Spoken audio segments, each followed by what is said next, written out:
इस वक्त की बड़ी खबर जनपद मुरादाबाद से आ रही है और आप देख रहे हैं RK news 10 channel. SBS senior secondary school में धूमधाम के साथ मनाया गया बाल दिवस। जनपद मुरादाबाद बिलारी के एसबीएस सीनियर सेकेंडरी स्कूल में बाल दिवस बड़े ही धूमधाम के साथ मनाया गया।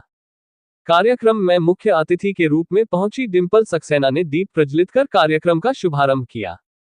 कार्यक्रम में सांस्कृतिक कार्यक्रम आयोजित किए गए, जिसमें नृत्य प्रतियोगिता का भी आयोजन किया गया।